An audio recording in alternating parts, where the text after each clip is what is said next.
তোমরা হয়তো ভাবছো যে এই ছোট ছোট চারা গাছগুলো আবার কিসের। এগুলো হলো চায়ের চারা।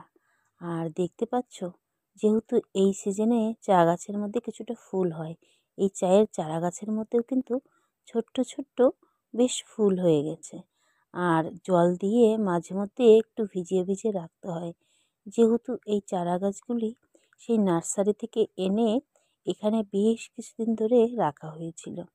আর এই চারা গাছগুলি সিজন অনুযায়ী এই সময় একদম শীতের মোটামুটি শেষের দিকে, প্রায় গরমের শুরুতে চা গাছের যখন পুরো পরিচর্যা করা হয়, বাগানটাকে কাটিং করা হয়, সেই সময় ঠিক এই চারাগুলো আর কি মাঠের জমিতে বসানো হয়, সেটি আবার চা বাগানে।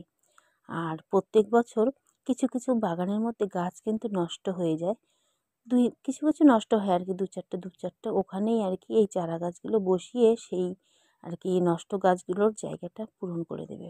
প্রত্যেক বছরই কিন্তু আমাদের চা বাগানে কিছু কিছু চারা গাছ নতুন করে বসানো হয় আর কি। তাই সেই চারা গাছের কিছু দৃশ্য আর কি আমার ক্যামেরায় বন্দি করে রেখেছিলাম, সেটাই তোমাদেরকে কিছুটা আর কি দেখালাম। তো দেখতে পাচ্ছ চারা গাছগুলিকে আর কি নিয়ে যাওয়ার জন্য কিছুটা টোটোই উঠাবে আর কি, তো টোটোই তুলেও নিয়েছে। আর এই চারা গাছগুলি যেহেতু নার্সারি থেকে ডাইরেক্ট এখানে নিয়ে এসে রাখা হয়েছিল, তার জন্য কিছুটা প্লাস্টিক মোড়ানো আছে, দেখতে পাচ্ছ, যেরকম গাছ আর কি রাখে, যেরকম আর কি যে কোনো চারা গাছ। তো চায়ের চারার ক্ষেত্রে একটু আলাদা হয়।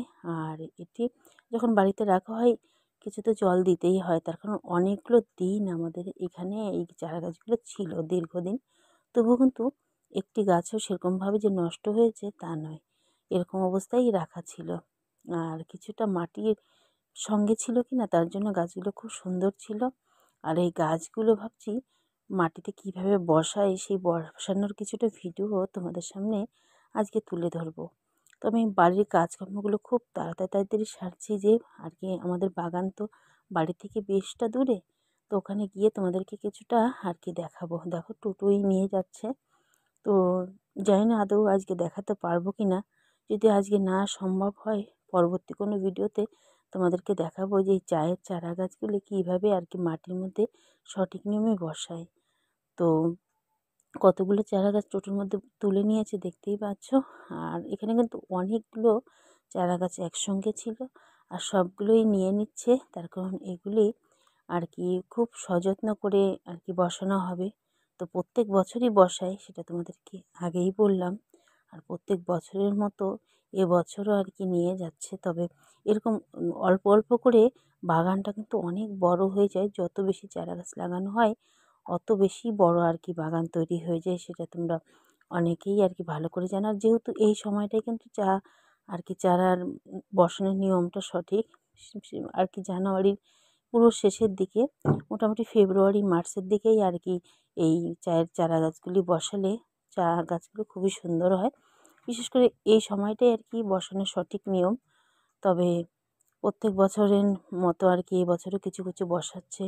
তো দেখতে পাচ্ছ চারা গাছগুলোকে খুব সুন্দরভাবে নিয়ে যাচ্ছে। আর যেহেতু অনেক দিন ধরে এখানে এই গাছগুলি আর কি সুন্দরভাবে ছিল, তার জন্য আর কি তুলতে একটু সমস্যা হচ্ছে, যেহেতু মাটি প্রচণ্ড মাটি আর কি একটির সঙ্গে একটি লেগে গেছে। তো সেই চারা গাছগুলো অল্প অল্প করে টেনে টেনে বের করে নিচ্ছে। তো দেখতেই পাচ্ছ, যেহেতু এই যে চারা গাছগুলো রাখা হয়েছিল এই জায়গাটা আমাদের বাড়ির একটি কোনায়। আর উপরে দেখতে পাচ্ছ কিছু বড় বড় আর কি ফুল গাছ আছে, যে ফুল গাছ দিয়ে আমরা বাড়ির মন্দিরের পুজো দিই আর কি। তো এই ফুল গাছগুলো অনেক পুরনো, দীর্ঘদিনের ফুল গাছ। পাশে যে একটি গাছ দেখতে পাচ্ছ, এই গাছেও কিন্তু সেই খুব সুন্দর ফুল ফোটে। মিনিমাম আমাদের বাড়িতে এই গাছগুলো, এই ফুল গাছগুলো সেই 20 থেকে 25 বছর পর পুরনো। আর গাছের গোড়াগুলো দেখতেই পাচ্ছ কতটা মোটা হয়ে গেছে।